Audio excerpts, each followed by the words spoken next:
নমস্কার বন্ধুরা, আমি আজকে বানাবো ইলিশ মাছ বেগুন দিয়ে তরকারি। এখানে হলদি দিয়ে দিলাম,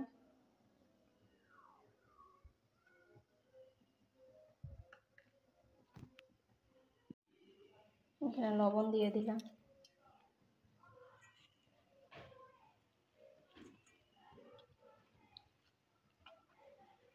এখানে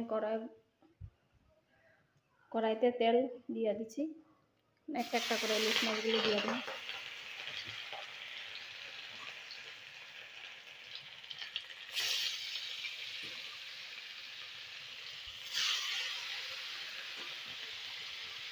ইলিশ মাছগুলো ভাজা হোক, বেশি দিব না, নাহলে ভাঙা দেব।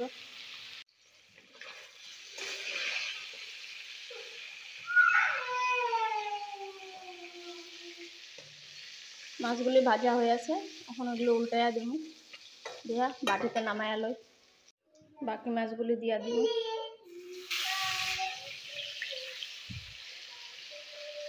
ইলিশ মাছগুলি ভাঙ্গা আগে যাইতেছে বা এটা ভালো মতন হয়ে গেল। মাছের তেলেই শুকনা মরিচ দিয়ে দিলাম, দিয়ে বেগুনগুলি দিয়ে দিই ভাজার লেগে।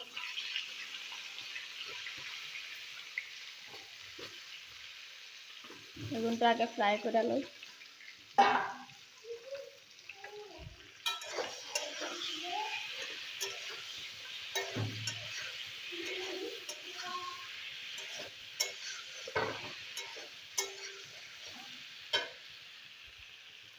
গুলি তো ভাজি হয়ে আছে, এখন অল্প হলদি দিয়া দিই।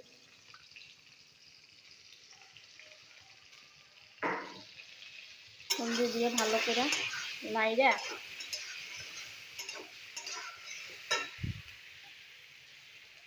যেখানে মশলা বাটা লইছি মশলাটাও দিয়ে দিই।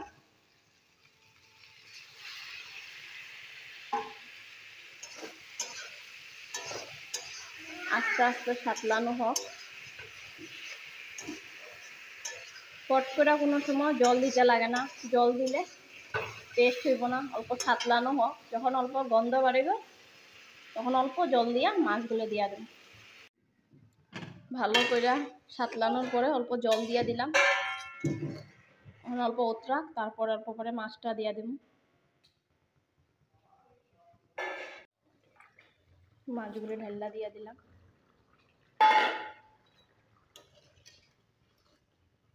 তাহলে অল্প বেশি লাড়ালাড়ি করলে এমনিও ভাঙ্গা গেছে মাছগুলি। অল্প উতরানো হোক, তারপরে নামাই দেব। এইভাবে ইলিশ মাছ আমি বানাইছি। ভিডিওটা ভালো লাগলে লাইক সাবস্ক্রাইব করে দিও। ভালো থাকো, সুস্থ থাকো। Thank you.